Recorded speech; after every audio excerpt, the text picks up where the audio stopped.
The first snow of December was falling when I finally said the words I'd been holding back for 5 years. Perfect, I told my daughter-in-law Tiffany when she announced that 25 members of her family would be spending Christmas at my house. I'm going on vacation. You can all do the cooking and cleaning. I'm not your maid. Her smile froze. For the first time since she married my son, she didn't have a clever answer ready. She had no idea that those few words were only the beginning of her holiday nightmare. My name is Margaret. I'm 66 years old, a widow, and for the past 5 years I've been treated like hired help in my own home. When Kevin married Tiffany, I tried to welcome her. I thought being kind would make her feel part of the family. Instead, she saw it as weakness. From the very first day, she barked orders like a boss addressing staff. Margaret, bring me coffee. Margaret, fix this. Margaret, make something special for dinner. I obeyed, telling myself it was easier to keep the peace, that maybe she would change. But people like Tiffany never change. They only push harder when they realize you won't push back. That December morning, she burst into my kitchen in a red designer dress perfume, thick as syrup, and announced, "My whole family is coming for Christmas. Only 25 people." I felt the same dull dread I'd felt for years, knowing I'd end up cooking for days and cleaning for weeks. But something inside me had snapped. Maybe it was the way she said only.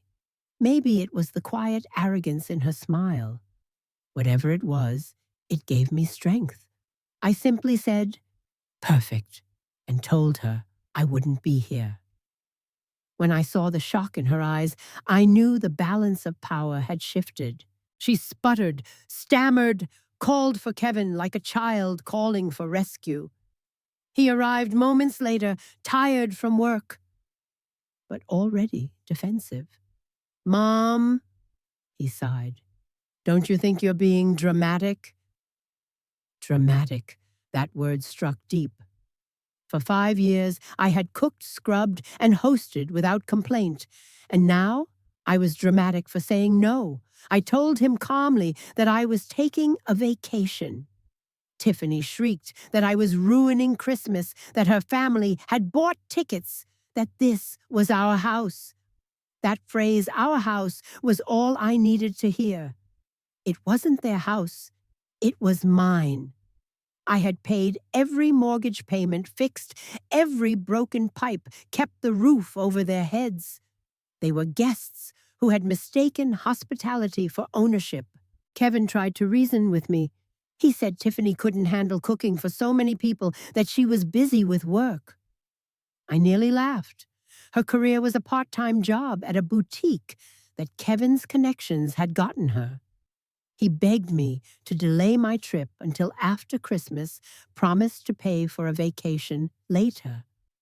But I had already made my decision and my plans. I told them I'd be leaving the next morning to visit my sister in Miami. That was a lie, of course, but it served its purpose. As Tiffany's panic grew, her mask began to slip. She screamed that I was selfish, accused me of emotional blackmail, and finally broke down, begging me to stay. I watched her desperation with quiet satisfaction. I'd spent 5 years bowing to her every whim. She could spend 5 minutes learning what consequences felt like. What neither of them knew was that this decision wasn't sudden. I had been planning it for months, ever since the day I discovered what Tiffany was really hiding.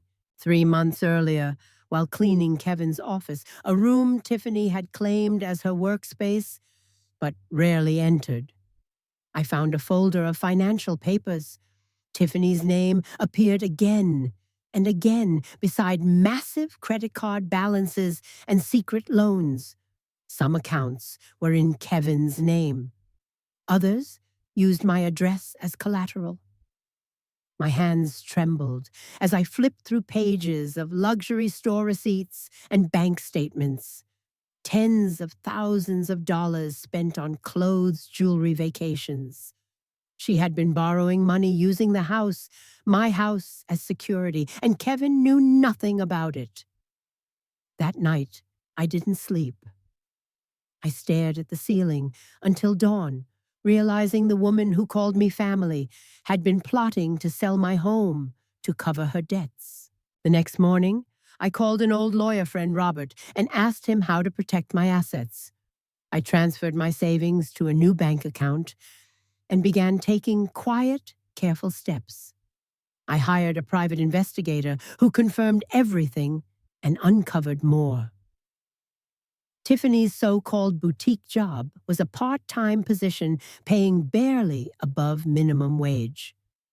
Her success was a facade supported by lies and Kevin's salary. Even worse, she'd been telling her relatives that we were wealthy, that Kevin owned multiple businesses, and that I had a fortune waiting in inheritance. She'd promised her uncle Alejandro that I would help finance Kevin's expansion. She even told another relative that I'd left her half of my estate in my will. I was disgusted, but also oddly calm. For the first time, I had power. When she invited her family for Christmas, I saw my opportunity. They would all come expecting the lavish feast Tiffany had bragged about. Instead, they would find an empty kitchen and a nervous hostess with nothing to offer but excuses. And while they watched her crumble, they'd also discover the truth about her money, her lies, and her deceit. Because I had already made sure of it. A week before she made the announcement, I had written polite emails to the key members of her family, Alejandro, her successful uncle in Miami, her brother-in-law, Marco, a real estate agent, and her sister, Valeria, who worked in finance. I told them I was worried about Tiffany and Kevin's delicate financial situation and wanted advice. Then, by mistake, I attached copies of the bank statements I had found. The responses came fast and furious. Alejandro was furious.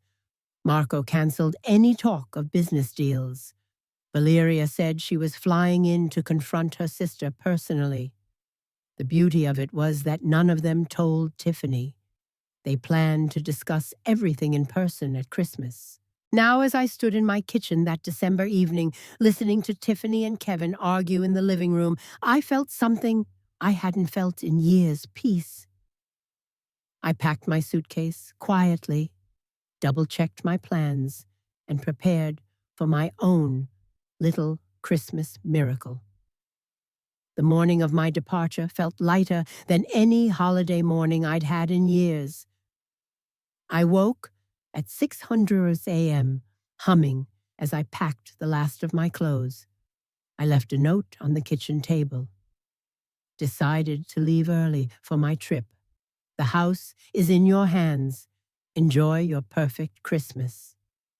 Margaret. Simple, polite, devastating.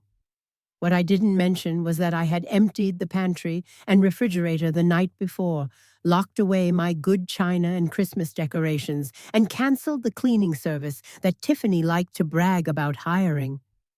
If she wanted the perfect Christmas for Instagram, she'd have to make it happen herself. At 7:00 a.m., my taxi arrived. As we drove away, I glanced back at the house that had been both my home and my cage. The guilt I expected never came, just relief.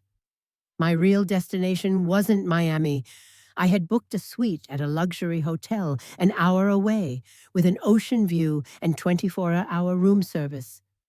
I planned to spend the next 2 weeks resting, reading, and watching Tiffany's empire collapse from a distance. By 10:30 a.m., the first call came. Kevin's name lit up my phone. I let it ring smiling as I imagined him discovering the bare cupboards and Tiffany realizing that no one was coming to save her. A few minutes later, another call, then another. Finally, I answered. "Mom, where are you? We found your note. Why did you leave early?" he asked, his voice tight with confusion. Because it's time you both learned to handle things yourselves, I said calmly. You've got a big Christmas to prepare for. But Mom, Tiffany's, well, she's upset, he stammered. She doesn't know what to do. She'll manage. She's very capable, I replied sweetly, and hung up. By mid-afternoon, I had 17 missed calls from Kevin, 31 from Tiffany, and a flood of frantic texts. At noon, a message from Alejandro appeared. Mrs. Margaret, my family and I have decided to arrive a day early tomorrow at 8:00 a.m. We'd like to speak with Tiffany about some important matters. Perfect. The timing couldn't have been better. I replied, Of course. I'll be leaving for my trip that morning, but Tiffany and Kevin will be delighted to host you. His answer came seconds later. Excellent. That will be exactly what we need. The next morning, December 23rd, dawned clear and bright. I ordered eggs, Benedict, and coffee, enjoying breakfast on my terrace, while imagining the chaos at home. By 7:00 a.m., my phone was buzzing again. Kevin's voicemail came first. Mom, please pick up. Tiffany's hysterical. The grocery stores don't open until 8:00 a.m., and her family will be here any minute. We need help. Then Tiffany's voice high and trembling. Margaret, please, everything's empty. There's no food, no plates, nothing. I can't do this alone. They're going to think I'm a liar. I sipped my coffee and listened to the next message. Tiffany's sobbing now. Your decorations, your tablecloths, your recipes. Where is everything? Please, just tell me where you put it. I almost felt pity, almost. But pity is what had kept me trapped for years. They needed to experience consequences without a safety net. At 8:20 a.m., Kevin called again, sounding near tears. Mom Tiffany's family is here. Uncle Alejandro, Aunt Valeria, everyone, they're asking for you. Please talk to them. We don't know what to say. I told him, tell them the truth. That for 5 years, you've taken me for granted. That I finally decided I deserve a vacation. There was silence. Then, muffled voices, Alejandro's deep, firm tone demanding answers. At least tell us what you used to serve, Kevin pleaded. We have no idea what to make. That's because I spent weeks planning every holiday I said. It wasn't magic, Kevin. It was work. Work you never saw. He hesitated, his voice breaking. Mom, please. They're all here. Tiffany's locked herself in the bathroom crying. Uncle Alejandro wants to speak with you? I smiled. I'd love to talk, but I'm on vacation. Tell him Tiffany can explain everything. After all, she's the one who planned this gathering. Then I turned off my phone. An hour later, while I was enjoying a massage at the spa, my hotel room phone rang. The front desk said a man named Alejandro wanted to speak with me. Put him through, I said. His voice was polite but sharp. Mrs. Margaret. I need to ask some questions. Is it true Tiffany expected you to cook and clean for all her events? Yes, I said plainly. For 5 years. And the financial statements you sent us, are they real? Every one of them. She's been hiding credit card debt and loans using my house as collateral. There was silence, followed by a heavy sigh. She's been lying to us for years, he said finally. She told us you were wealthy, that Kevin had a thriving business, that she managed everything. She even asked us for financial help, claiming it was to expand the business. We believed her. You're not the first, I said softly. But perhaps now you'll be the last. Alejandro's voice hardened. My family doesn't tolerate deceit. Tiffany has a lot to answer for. And let me assure you, there will be no financial support for Kevin's business now that we know the truth. I thanked him and suggested gently, let her face the consequences herself. She's always had someone cleaning up her messes. Maybe it's time she learns what happens when no one does. You're absolutely right, he said. This Christmas will be an education for her. When I hung up, I felt an almost physical weight lift from my chest. I had spent 5 years feeling powerless, and now, simply by walking away, I had taken control. Later that afternoon, I asked a car service to drive me past my house. From the car window, I could see half a dozen vehicles parked crookedly on the driveway, grocery bags scattered across the porch. Tiffany stood in the doorway, pale and frantic, gesturing wildly while Kevin tried to calm her down. Inside, Alejandro's stern figure loomed over them like judgment itself. I leaned back in my seat, closed my eyes, and smiled. The next day, Christmas Eve, I would return, not as their servant, but as the woman reclaiming her home, her dignity, and her peace. Christmas Eve morning was crisp and quiet when I returned home. The taxi dropped me off at 10:00 a.m. I stood outside my own house for a moment, breathing in the cold air, feeling a calm confidence I hadn't known in years. When I unlocked the door, silence greeted me, an uneasy, heavy silence. Then a voice broke it. Mom, Kevin appeared in the hallway, his face, pale eyes ringed with exhaustion. Behind him stood Tiffany, unrecognizable from her usual perfection. Her hair was messy, her makeup gone, her red eyes swollen from crying. Following them into the living room came Tiffany's family, Alejandro stern and motionless, Valeria clutching a folder, Marco and Evelyn, their expressions carved from disappointment. Mrs. Margaret Alejandro said formally, extending his hand, "It's an honor to finally meet you. We're deeply sorry for everything that's happened." "The honor is mine," I replied calmly. "And don't apologize. Sometimes the truth needs a little chaos to come to light." At that moment, the doorbell rang.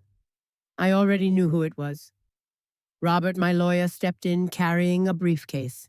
His presence changed the air instantly. "Good morning," he said, addressing everyone with professional composure. "I'm Robert Miller, Mrs. Margaret's attorney. She's asked me to be present for some legal clarifications." Tiffany's face drained of color. "Why is there a lawyer here?" she demanded, her voice shaking. "Because after 5 years of manipulation and disrespect, I said, I'm done letting other people control my life." Kevin's brow furrowed. "Mom, what's going on?" Robert opened his briefcase and began laying out papers. "Mrs. Margaret has made several legal changes to protect her property and finances. First, this house is now placed in a family trust. It cannot be sold or mortgaged without her explicit written consent, even after her death." Tiffany gasped. "You can't do that." "I already did," I said softly. "You thought this was our house. Remember, it isn't. It never was," Robert continued. "Second, Tiffany no longer has unrestricted access to this property. All visits must be approved by Mrs. Margaret in advance." Kevin blinked, clearly struggling to keep up. "Wait, what does that mean?" "She can't come over." "It means I said firmly that your wife will no longer walk into my kitchen, give orders, or treat me like hired help. She will knock, and if she's lucky, I'll answer." Alejandro's expression tightened. He stepped forward, his voice deep with restrained anger. "Tiffany, is it true what Mrs. Margaret told us, that you've been lying about your finances and using family names for loans?" Tiffany stammered, her voice cracking. I didn't mean to. I just wanted to help Kevin. I thought if I could impress everyone, maybe what Alejandro interrupted. "Maybe you could use your mother-in-law's name as collateral. Borrow money under false pretenses." "That's fraud, Tiffany." The room went silent. Kevin looked at her, his face a mixture of confusion and horror. Tell me this isn't true, he whispered. Tiffany broke down completely. Kevin, I just wanted us to have a good life. I wanted my family to respect us. You know how hard it is for me. It's hard for you, Kevin said bitterly. My mother paid for everything, cooked for everyone, and you treated her like a servant. And now I find out you've been lying to me for years. I felt both pain and vindication, watching my son finally see what I had seen all along. He turned to me, eyes filled with shame. Mom, I'm so sorry. I don't need sorry, I said gently. I just need respect. That's all I ever asked for. Robert cleared his throat. There's more. Tiffany will be required to repay the money borrowed through deception and issue formal apologies to those she misled. Failure to do so could result in legal consequences. Tiffany's sobs filled the silence. Alejandro shook his head. Our family won't tolerate this kind of dishonesty. You've embarrassed us all. Valeria stepped forward and handed Tiffany the folder she had been holding. These are copies of every debt you've accumulated. It's time you learn exactly what living beyond your means costs. Tiffany looked at the papers, her hands trembling. I can't pay this back. You'll find a way, I said. Because for once, no one else is going to fix your mistakes. Kevin ran a hand through his hair, his voice low. Mom, I didn't know about any of this. I thought things were fine. You didn't want to know, I said, my tone soft but firm. You let comfort blind you. You let her convince you that my kindness was servitude, but it ends today. Robert began packing his documents. Everything has been notarized, he said. Mrs. Margaret, all you need now is your signature on the final page. I signed without hesitation. The sound of the pen scratching across the paper felt like freedom itself. I looked around the room at Tiffany crumbling under the weight of her lies. At Kevin, struggling between love and realization, at her relatives who had finally seen the truth. This house was built on sacrifice, I said, but I won't let it become a monument to deceit.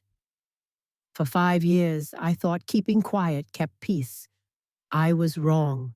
Silence only feeds disrespect. The clock struck noon.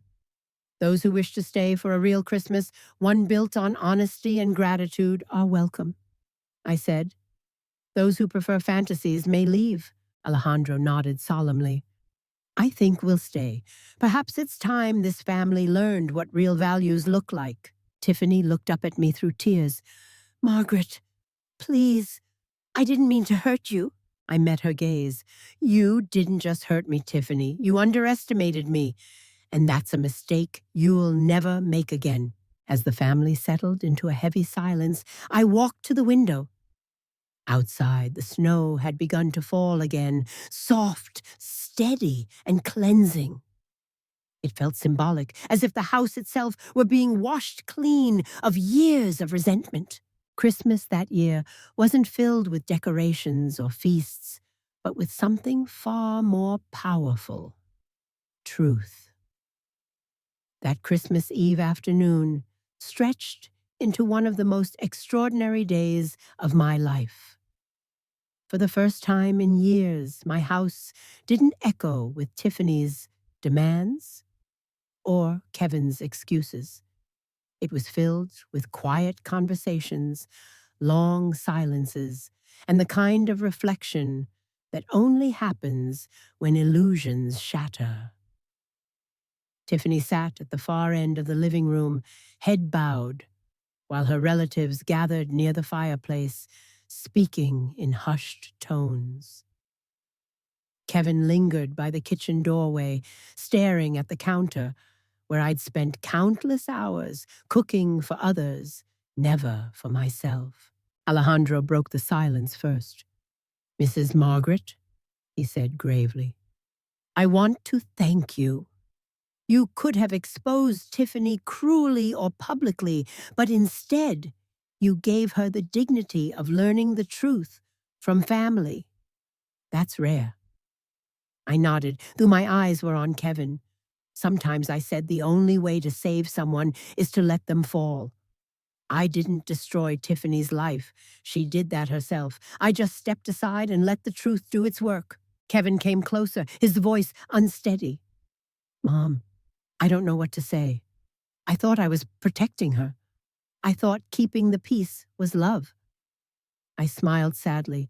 Love without respect isn't peace, Kevin. It's surrender. You can't build a family on silence and fear of confrontation. You have to choose courage, even when it costs comfort. He nodded slowly, the realization sinking in. Then he surprised me by kneeling beside my chair. I'm sorry, Mom, for all of it, for letting her treat you that way, for not seeing what was right in front of me. I placed a hand on his shoulder. You see it now. That's what matters.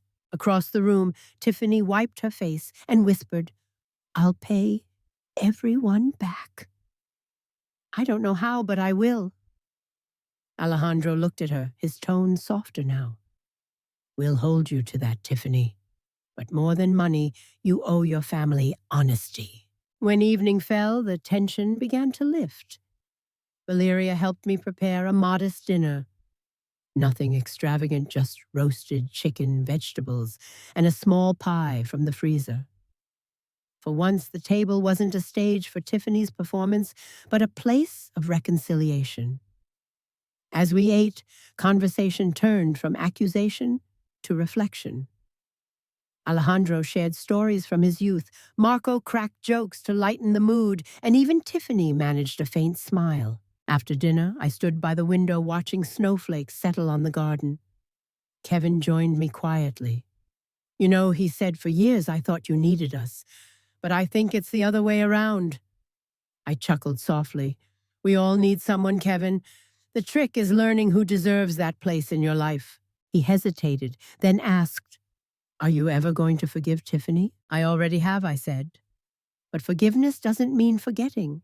It means closing the door on the pain and opening one for growth on your terms, not theirs. Tiffany approached timidly, holding a folded paper. I wrote this, she said, her voice trembling. It's a written apology to you, to Kevin, to my family. I'll sign it and give copies to everyone tomorrow morning. I took the paper, read the opening lines, and nodded. Good, I said simply. That's a start. Later, after everyone went to bed, I sat in the quiet glow of the Christmas lights. The house felt lighter somehow, as if decades of resentment had been scrubbed away. I thought about the years I'd spent mistaking obedience for love service, for belonging. In trying to keep my family together, I had erased myself. But that night, surrounded by the faint sound of breathing upstairs and the whisper of falling snow, I felt whole again. The next morning, Christmas Day, I woke early. The house was still. I brewed coffee, not because someone demanded it, but because I wanted to. I stood at the counter, inhaling its warmth, and smiled at the small miracle of peace. When the others came downstairs, we exchanged simple gifts, handwritten letters, hugs, promises to do better. No luxury, no spectacle, just sincerity. Alejandro left later that morning, shaking my hand firmly. You've reminded us what family should mean, he said. Respect, honesty, accountability. You've given Tiffany a chance to change. Whether she takes it or not is up to her. After everyone departed, Kevin lingered at the door. Mom, he said softly, do you think we can fix this? Maybe, I answered. But fixing it doesn't mean going back to how things were. It means building something new. Something based on truth. He nodded, kissed my forehead, and left. When the door closed behind him, I turned to face the quiet, sunlit house, my sanctuary again. I spent the rest of Christmas afternoon sitting by the window watching children play in the snow, outside their laughter drifting faintly through the glass. I thought about how easily we let people take pieces of us. our time, our kindness, our worth, until there's nothing left. But sometimes reclaiming yourself doesn't require revenge or confrontation. It just takes the courage to walk away and the wisdom to stay gone until others learn what your presence truly meant. That Christmas, I learned that boundaries aren't walls, they're doors you close to protect peace. And sometimes closing a door is the kindest thing you can do for yourself and for others. If you were me, would you have walked away or stayed to fight? Tell me in the comments below. And if you believe every person deserves to reclaim their peace, don't forget to like, share, and subscribe for more stories like this one.